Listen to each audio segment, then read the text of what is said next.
Hey guys, it's Randy here at etrailer.com. We've got the opportunity to take a look at a 2019 Subaru Ascent. We're test fitting some different bike racks on it. This one happens to be the Thule Helium Pro 2 bike rack.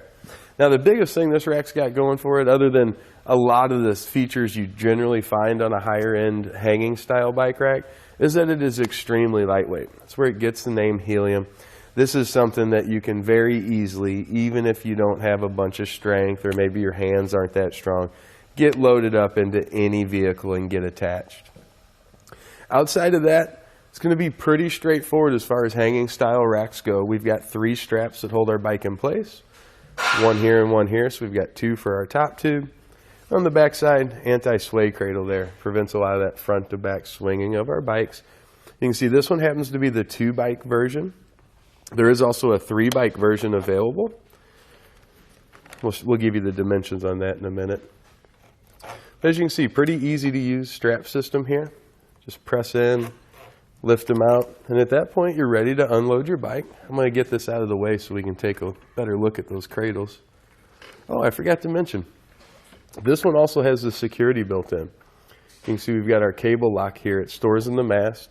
Goes right in the end, and we've got a key that matches the key that's on the lock for our anti-rattle device too. So this rack has all the locks already incorporated to lock it to your vehicle and also lock the bikes to your rack. Back to the cradles though, each one of those are going to have a nice rubber insert on the bottom. It's going to help to absorb a lot of the road shock that we get as we head down the road. And then you'll also see little grooves there. So if you got cables and things like that, they'll sit down in there and won't be damaged, or won't be crushed. Same rubberized material there inside the strap. So the finish on our bike is going to be really well protected. The spacing on our cradles are about 6.5 inches. It's going to be on the higher end of average. Most of the time we're going to see 5 up to 6.5, something like that. So it gives us a little better spacing between our bikes overall. And again, really lightweight. That's the biggest feature a lot of customers like about this rack. Now our arms fully extended now. You can see they're pretty short for a 2 bike rack. Looks like overall we're going to be adding about 30.5 inches to the rear of our vehicle. And you remember I mentioned that 3 bike version.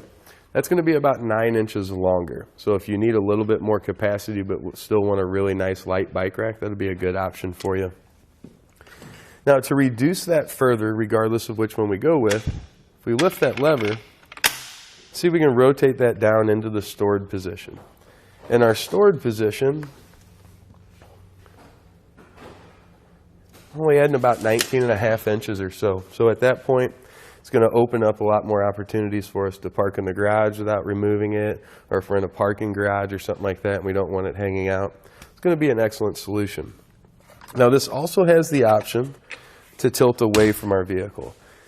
Any hanging style rack like this, if it doesn't have the tilt away option, it's going to be very difficult to get into that rear hatch.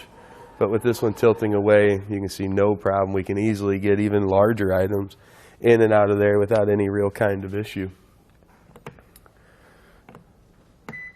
Let me get that closed back up. We'll give you a few more measurements on it.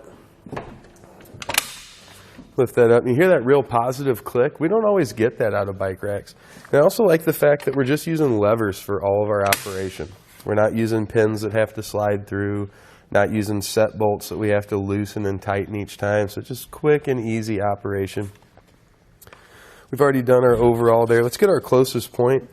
That's actually going to be on our anti-rattle knob here. It's going to be about 3.25 inches away, but there's really no danger of it going up and making contact. This knob is what really locks this rack out to our vehicle. See how I'll loosen it up a little bit? See all that movement and that play that you'd have? That's less than ideal. So just by tightening up this knob, so tool-free installation, we're able to get that secured down, and it really locks that point out really nice and solid. And then remember we talked about the lock there. It's just a lock core right here. Turn it the opposite direction and that knob will free spool so nobody can remove it. You can see the pin here goes into our pinhole so we don't have to try to line it up, try to slide something through and clip it on the other side. All in all, just really straightforward and easy. Now, ground clearance really isn't going to be an issue with the Ascent the way that hitch sets, but about 22 1/4 is going to be what you're looking at there in the back. Now, I really like this rack. I think especially if weight's an issue for you, if you don't like lifting full steel frame racks, this is going to be the perfect solution. Customers are really happy with it. Thule spends a great deal of time testing their products, making sure not only that they're going to work and function the way they should each and every time, but also that they meet all the safety criteria, that they're a very safe rack to use. And I think you'll see that especially in the customer reviews. A lot of people like what's going on here.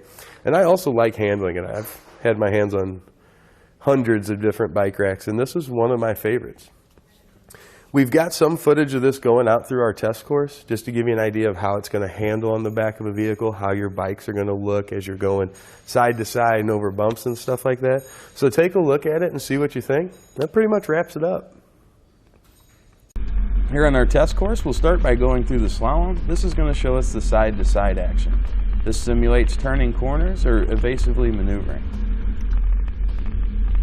Once we get to the alternating speed bumps, we'll see the twisting action. This will simulate hitting a curb or pothole or driving over uneven pavement.